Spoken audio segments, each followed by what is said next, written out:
बच्चों आज का हमारा टॉपिक है limitation of electromagnetic wave theory. बच्चों सबसे पहले जैसे मैंने आपको बताया था, न्यूटन ने ये कहा था कि लाइट के अंदर पार्टिकल नेचर होता है। अब पार्टिकल नेचर से रिफ्लेक्शन और रिफ्रैक्शन जैसे फिनोमिना तो एक्सप्लेन हो पा रहे थे बच्चों, लेकिन जो आपका इंटरफेरेंस और डिफ्रैक्शन जैसा फिनोमिना था वो एक्सप्लेन नहीं हो पा रहा था।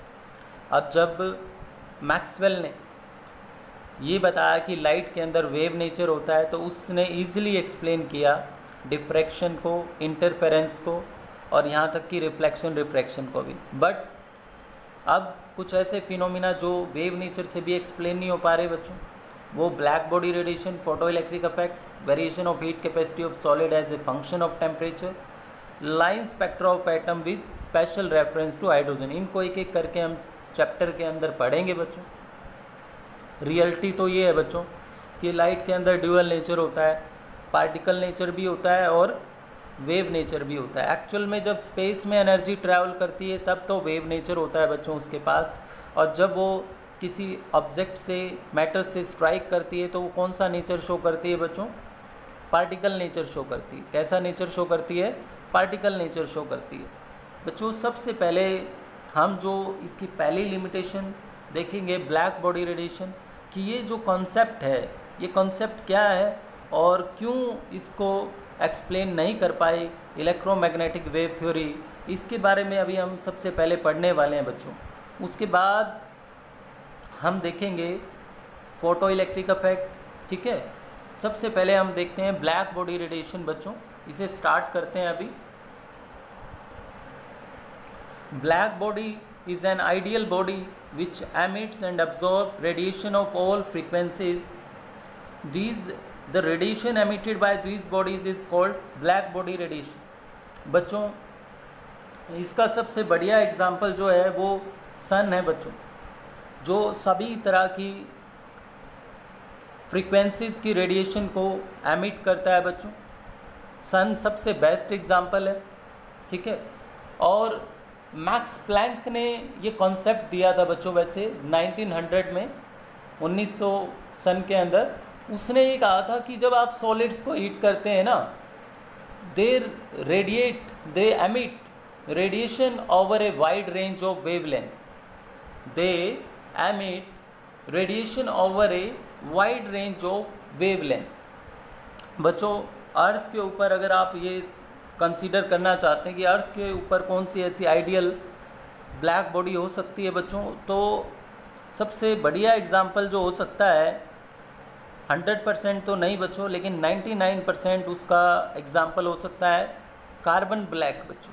कौन सा एग्जाम्पल हो सकता है? कार्बन ब्लैक बच्चों।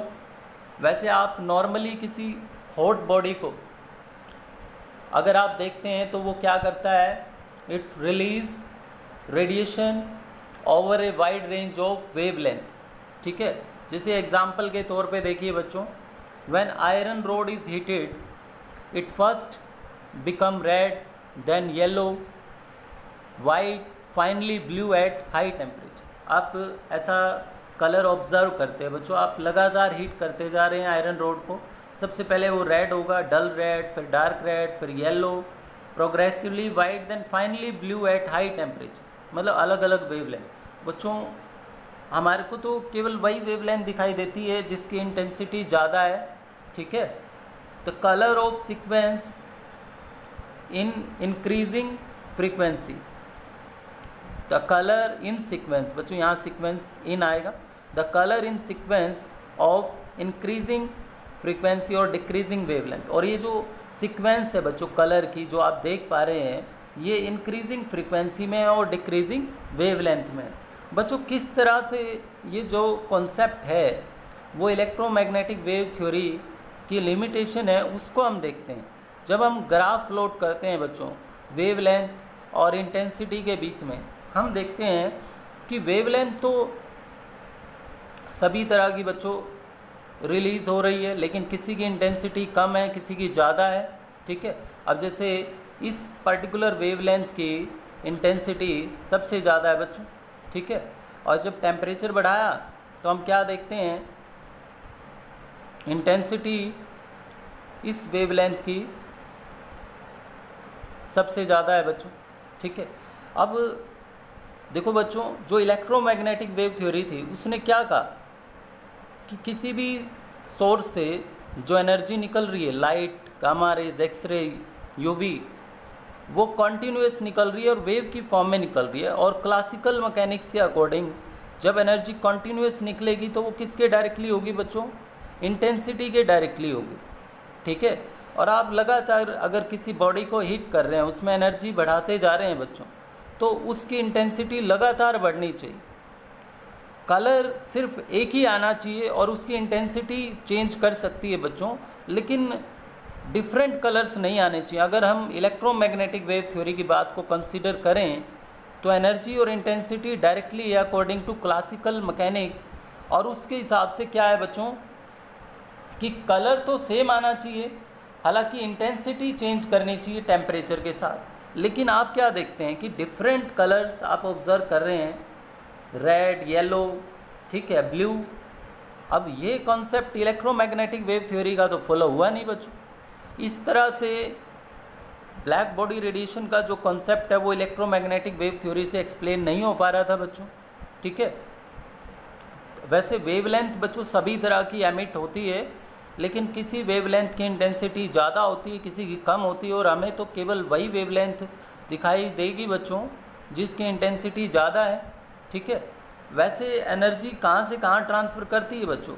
हाई टेम्परेचर से लो टेम्परेचर की तरफ।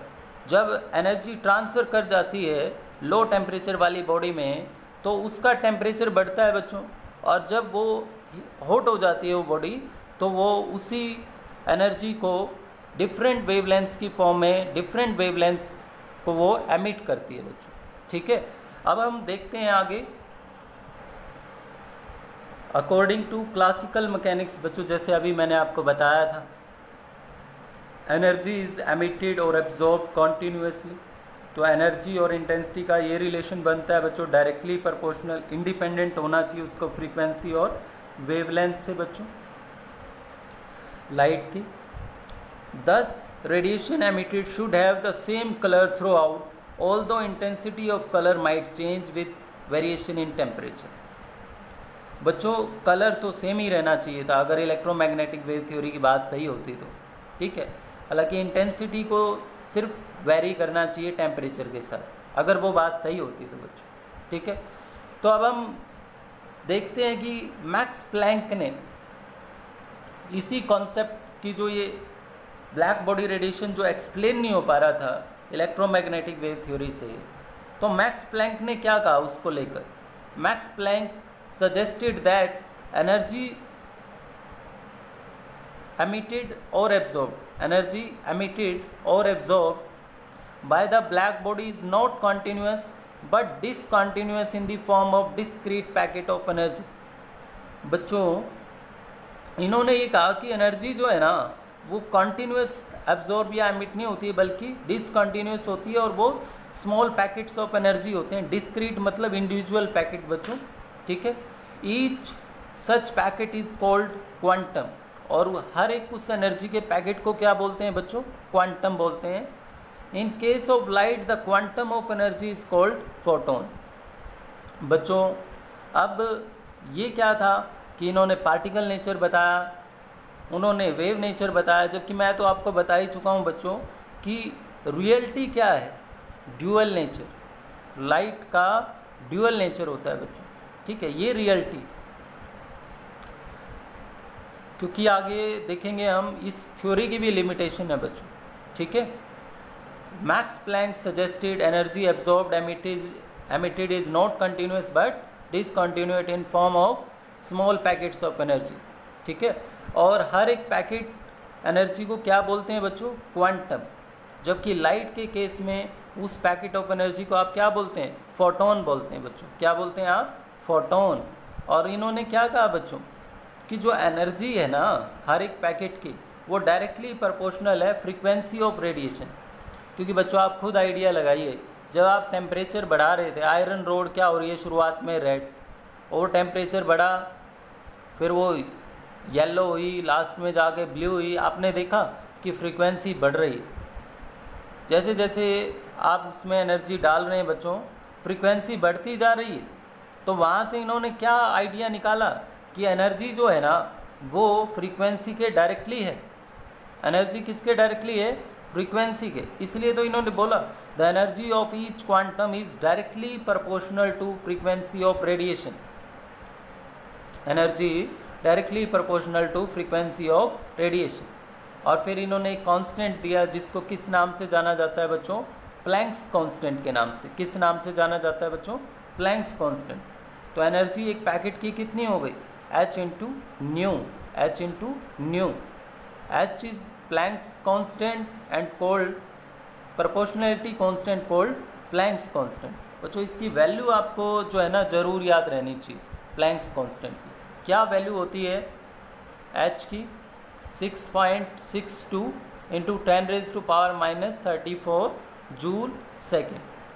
ये वैल्यू जो है आपको याद रहनी ही चाहिए, ठीक है। इसके लिए कोई एक्सक्यूज़ नहीं हो सकता है बच्चों, ये वैल्यू आपको याद रहनी चाहिए। उसके बाद हम देखते हैं बच्चों total amount of energy will be some whole number quanta that is energy is quantized. बच्चों फिर टोटल एनर्जी क्या होगी? एक पैकेट की एनर्जी h न्यू है तो n पैकेट्स की क्या होगी? n into H new. Total energy कितनी हो जाएगी? n h new. n क्या है यहाँ पर? इंटीजर है बच्चों।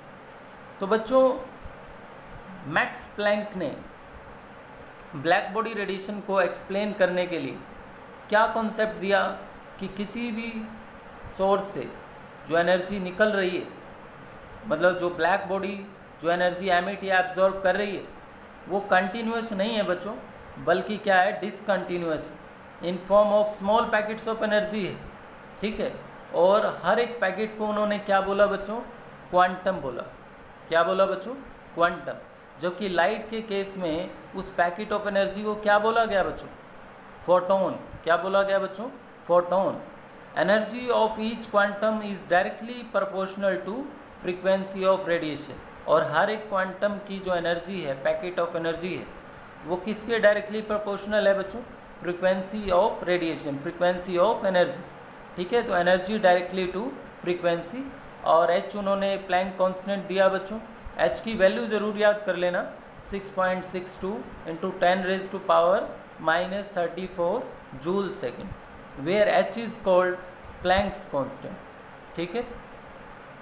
Total amount of energy will be some whole number quanta that is energy is quantized fixed है। तो एनर्जी क्या हो जाएगी बच्चों? n h nu. और n क्या है यहाँ पर? इंटीजर।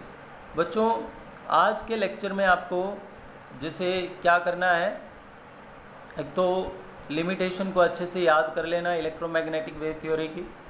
दूसरा ब्लैक बॉडी रेडिएशन का कॉन्सेप्ट आपको अच्छे से क्लियर होना चाहिए, ठीक है। और तीसरा प्लैंक्स क्वांटम थ्योरी, ठीक है। ये टॉपिक आपको अच्छे से तैयार करने हैं।